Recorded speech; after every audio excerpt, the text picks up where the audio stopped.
So we have officially completed the biggest project I've ever undertaken in my entire life and career. So in this video, I'm gonna walk you through everything we learned, everything we did, and stick around until the end because I have another major life project that I think might just surprise everyone. Let's get started.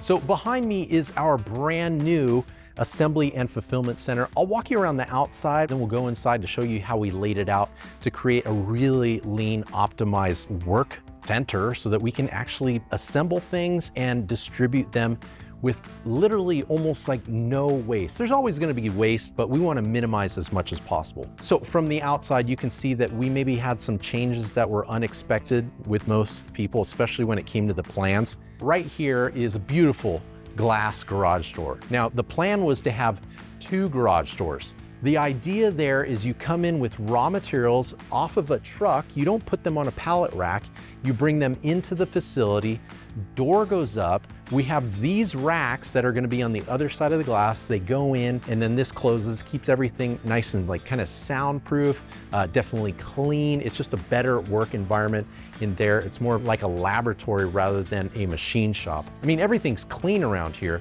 but we wanted to make a definite distinction between work in progress and work ready to be assembled and shipped out. Now, the reason we've got all this stuff outside here is because we've had just a little tricky spots with getting the final panel of this garage door in place. We're a few days away from completing that, just need to come in on a weekend to not interrupt our workflow. But basically, this goes up, when you put the things in, there's gonna be a forklift here. So we're gonna have 2 of these. The reason we went with only 1 is 2 reasons. First of all, if you are driving a forklift and you back up and you're not paying attention, you run the risk of bumping into one of these machines. Now, the machine that's right here across from this door is probably our least expensive machine.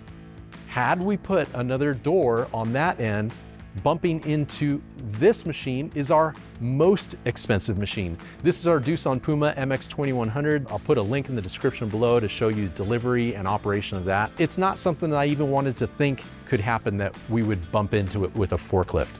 The other reason is that when we got garage door contractors to come out and quote installation, with installation, materials, all that stuff, the quote that I got was about $28,000. And I knew that I was gonna get a bad quote because when the garage door installer came out, he kind of glanced at this and spent most of his time sizing up the shop. Whatever, I kind of knew that he was sizing it up based on everything out here, not everything here. But when we got the quote for $28,000, I'm like, no, that is not accurate. We got another installer to come out. It was much lower, but it still was it just seemed completely like in gouge mode. And I think that's something that's happening in California right now.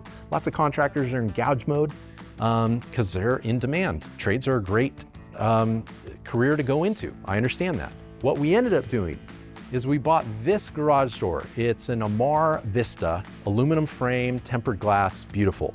We bought it online. We had it shipped here. And I told my guys, you know what? Who here has installed a garage door? No one, including myself. You know what?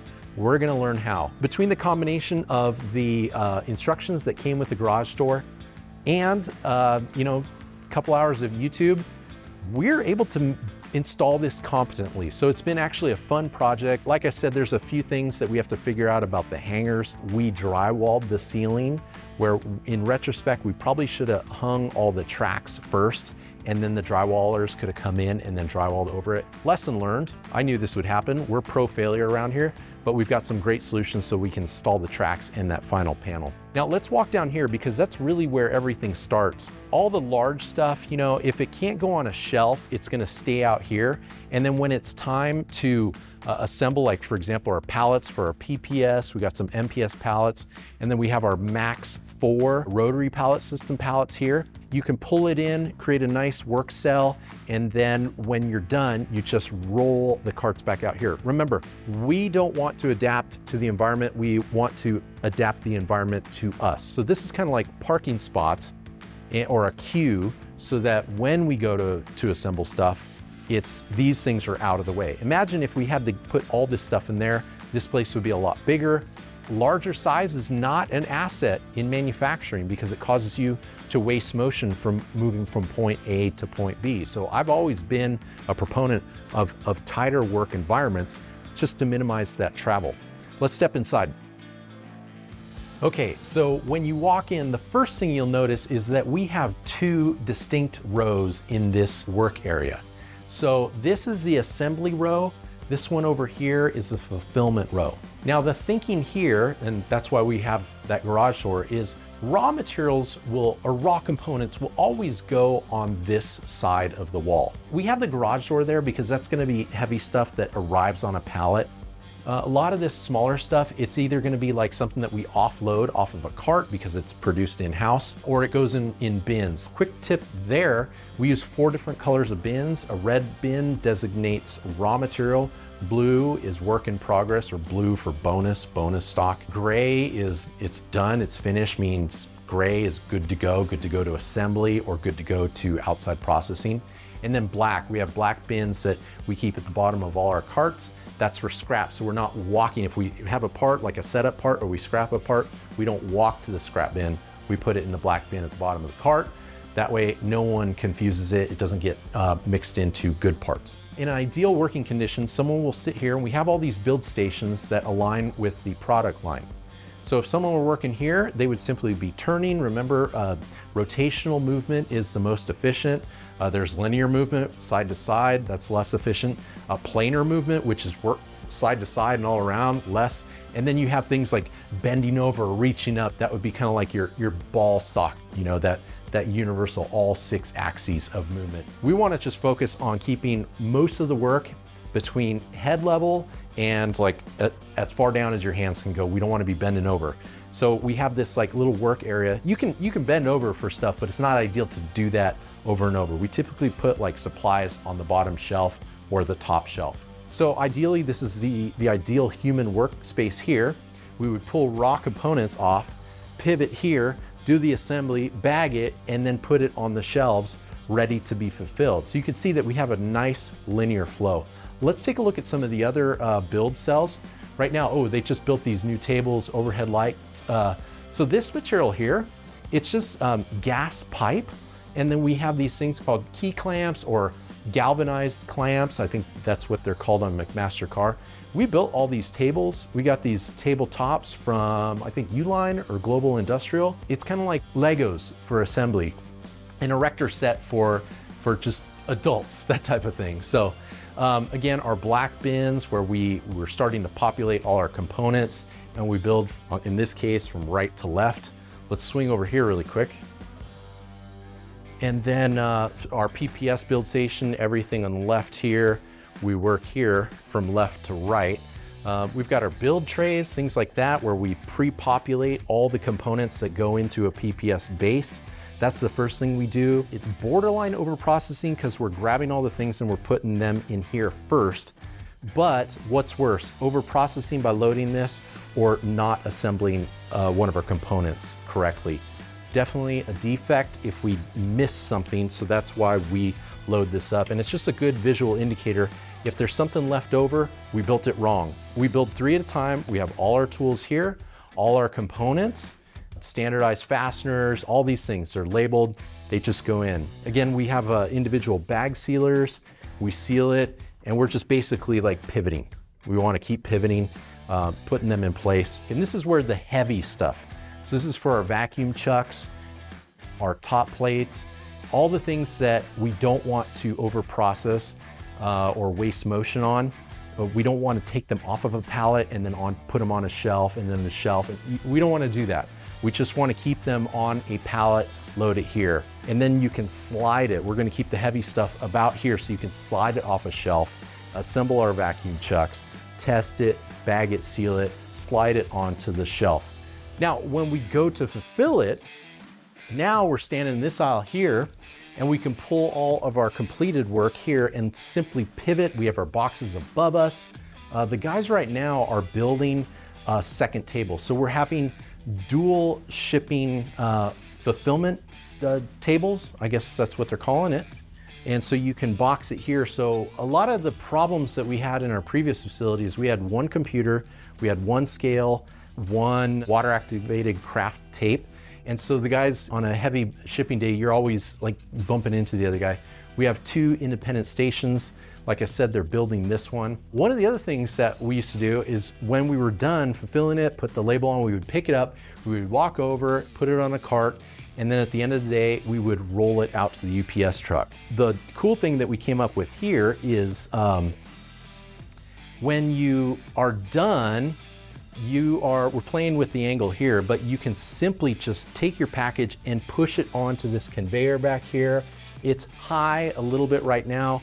Ignore that. We're gonna raise the tables and lower the conveyor, and then it's gravity fed out. And we even cut out a hole during construction so that packages can roll through, and then onto an extending roller conveyor so that we can, at the end of the day, actually pull it right out, like snake it out to the back of the UPS truck. Our UPS driver loves us because there's no carts, he's not bending over, he doesn't have to walk back and forth. It's just we pull that conveyor cart out, and then the packages normally just naturally follow that, and then it's just hand it to the dude.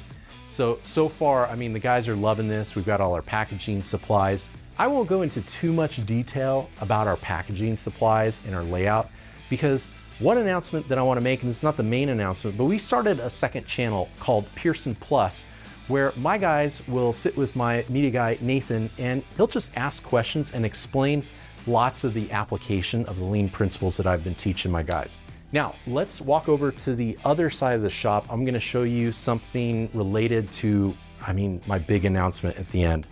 Let's head that way. So those of you might recognize our Pierson boards, where those are our status boards. We see just a quick visual representation of everything that we're working on in the company. So one of the things that we were planning to do in this facility is we were going to either demo this or add on to it and go 2-story with our offices. That was the big plan that I kind of announced very early in the video series. And really, to everyone in my life, just thought we're gonna do that, and then we're gonna come over here after the fulfillment center is done and build out our offices. I'm not gonna do that. We're gonna press pause on that because I have embarked on a new venture in my life. So we're taking some of the savings that I had applied to construction, and I've moved it and I've put it into a new company. Now, the new company is called Piccola Tiny Homes. And yes, you heard right. I started a company building tiny homes. Now, the reason is there is a housing crisis going on, especially here in California. With the population growth and the lack of homes, it's just, they're not growing at the same rate. So I knew I had to do something in this construction area of business. Construction is incredibly inefficient. Like, lean is not even mentioned, let alone practiced. And I knew that if we took the same principles, we took the same type of people with a strong character, we had continual learners, continual improvers, we could start a new company and build expertly crafted tiny homes to help people thrive at every stage of life. Let's head over to Piccola Tiny Homes. I want to give you a preview of what we got going on over there. Let's go. So here we are at Piccola Tiny Homes. This is an all new facility that we've been leasing, and we've been building tiny homes. In fact, we've got 2 that are pretty much 100% built. So it's the end of the workday. The guys are just packing up. So now's a perfect time for me to walk you through and give you a tour of what we've been doing for the past few months. Let's take a look. So before we head out, just a couple things I want to show you. This is our Cadence model. It's one of the 5 models we plan on building. Again, we're building expertly crafted tiny homes to help people thrive at every stage of life. So there's a tiny home that matches up with very distinct stages of life.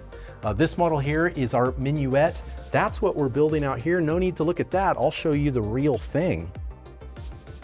So here we've got a fully built minuet, and a one that's probably 90% complete. Now, there's an overview video on our Piccola Tiny Home YouTube channel. I'm gonna put that in a link down below. I'm gonna have 3 things that I'm gonna ask you. That's number 1. Let's see if we can get some subscribers, give that channel a kickstart. I'm sure it will create lots more value, especially, you know, we have lots of viewers from the woodworking and the fine cabinetry industry. This is gonna be more specific to those industries in how you apply lean practices. So good channel to follow there. But let's keep going. So our minuet, it's our smallest model, and it is really meant for like someone that's in college or a recent college graduate. It could be a single parent, someone that's just getting their start in life. It's meant for 1 or 2 people. Again, full walkthrough video of this unit on the Piccola Tiny Homes YouTube channel. But as we go, let me show you kind of our layout here. So you know that obviously with lean, there's 8 wastes. One of them is excess inventory. We don't want more inventory on our shelves than is necessary. So everything you need to build a tiny home that will fit on these shelves goes here. Some raw materials go here. Raw materials go back by our CNC machine. I'll show you that in a second. So everything is right at the right levels. We don't want to buy a bunch and then have to charge our customers more because of our inefficiencies, our lack of processes, our lack of structure, our lack of basically company principles. So that's why we just want to only buy exactly what we need and have a good process for continually resupplying when the demand calls for it. Over here, this is our kind of our start. So raw materials will come in the back door. It gets stored on the racks. That's gonna be siding, it's gonna be lumber, it's gonna be like our tiles, our roof, and we make our own cabinetry. So one of the things that is very expensive for those of you that have ever remodeled a kitchen is cabinetry. So we want amazing cabinetry, but we don't want to pay what it costs. Now, a lot of the cost is inefficiencies of building things by hand, building things with traditional practices. Again, we are taking everything we've learned at Pierson Workholding, the principles we put in place, the principles that we know work and don't work, we're transferring all the good stuff over here with a running start. So far, our cabinetry department is just crushing it. I mean, beautiful cabinets. The fit and finish is insane. One of the guys that worked at Pierson, Mike, he's a machinist, transferred him over here. He's running our CNC router. And it's funny, when you're working with wood, it can be a point of frustration for us machinists because like the wood is supposed to be 750 thick. It's actually like 710. You know, in the industry in woodworking, the old saying is, do your best, caulk the rest. That just drives us crazy as machinists. But us being machinists, we're building like premium cabinets. Let me give you a closer look of this CNC router that I bought. So I looked around, in my opinion, this is made by a company called Phantom CNC.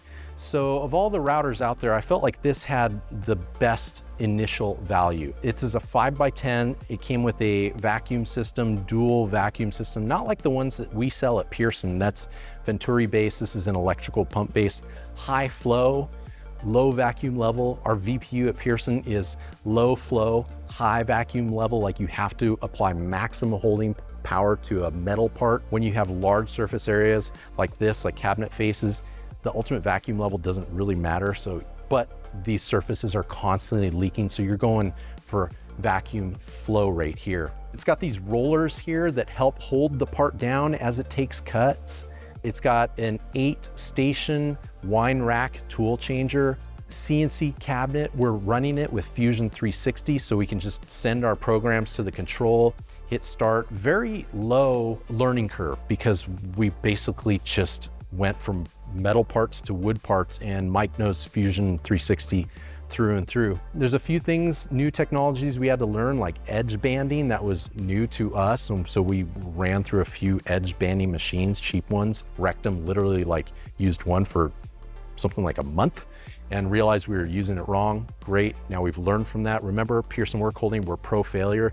You learn from your failures, not from your successes. Now we've got like a professional edge bander. As far as layout, we want everything to have nice flow through the facility. Now the ideal layout would be a roll-up door on one end and on the opposite end, so you have raw materials in and you have finished tiny homes out. We don't quite get that luxury here just because of the size and layout of our facility, but it's working. Right now we have this unit. This is gonna be our third build with builds 1 and 2 behind me. Now, remember how I mentioned we don't want to adapt to the environment should adapt to us. That's why we built a bunch of these things. This is like for raw pieces before they go, well, it's raw wood pieces before they go to assembly, cabinet assembly. And we just saw one of these in a video. We do lean training every Friday where we take a deep dive into a subject, and we thought, yeah, let's build those because we can. We have lots of things on wheels. As much as we can put on wheels, we're gonna put on wheels unless they need to be like a solid working surface where we're applying pressure on a workpiece or a cabinet and we don't want it to roll. But things like this is always gonna be on wheels, you know, our transfer cabinets, stuff like that. Now this is empty here, but as of the beginning of the week, it's a Friday right now, this was filled with cabinets that had been built over time. And then once those are done, then this can roll right over to the entrance of the tiny home. So the guys don't have to walk back and forth. They don't have to lift. They literally just roll it up and they lift the cabinets to be installed. One cool thing. So, you know, you just caught a glance of the Pierson boards, which are every component we make and every process. It's the same principle that has transferred over here, but in a tiny home, there are lots more processes. So we kind of took the Pierson board and we tilted it on its side. There's one product that we're building, a tiny home. So on this, we have every step, every process that goes through. One of the things that we invested in very early on was documenting the process, both written with images and with videos. So anyone building a tiny home here, when they get to a step that they can move on to, they scan the QR code, and then there's all the building resources that they need. So we want to take people not necessarily out of the construction industry, but take people that are good with their hands, they have good character, and train them up in better working principles. Because like I said, you know, there is like almost no lean application in construction. That's why it takes so long. That's why the cost is super high. Here again, we're building expertly crafted tiny homes that should cost hundreds of thousands of dollars, but we're bringing it down, that cost, and bringing the quality up. If there's a pet peeve I have about the tiny home industry, it's really popular, but it really is a race to the bottom. So all the articles that are being written are about how cheap a tiny home is. Like Amazon is selling a $2,000 tiny home. Well, you get what you pay for. So here at Piccola, we want you to get more than you pay for. So we're really going for not cheap, not high expensive, not super luxurious, not like, oh man, I've got a lot of work to do. Move-in ready tiny homes that are sustainable, that are expertly crafted, and just help people thrive again. So again, you'll see this all through the company if you subscribe to the Piccola YouTube channel. Lots of tips and tricks of how to bring lean practices and efficiency into the world of construction. Let me leave you with this. I already told you about one thing that I would request of you, which is to subscribe to the channel so you get some value. The second thing is check out Piccola Tiny Homes. I know that there are people out there that are curious about tiny homes. I would love for someone in the Pierson Workholding kind of like knowledge of Pierson Workholding. Those of you that know me, that have gotten good value from our content over the years, I would love for you guys to connect with this company. The structure is that I'm the CEO and I've hired out an amazing team, including a president named Ben Davis. He'll be in future videos, and really an elite team of builders to build these expertly crafted tiny homes. So please, like, follow us. I think my dream is to change the landscape of how people live. And the third thing is, if you have gone that far, man, I would love to sell one of these to someone in the Pierson Workholding audience. Like, that would be a dream for someone to latch on to, just following our journey and then just be one of our first customers. This one's been built for many, many months, and it's beautiful. We've been holding it in our hands because we almost don't want to let it go, but it's really been a model that we've done some open houses locally. We'll tow it around and show it, but really this needs to go to a good home, and I would love for it to go to someone that knows about Pierson Workholding and trusts me and my business practices and our high level of design and quality that we adhere to. With that being said, Thank you for watching as we close out this Pierson Workholding Move series. And thank you, we ask that you subscribe so that you see the next stage of my career as we launch Piccola tiny homes to help people thrive at every stage of life. And don't forget, go innovate your production.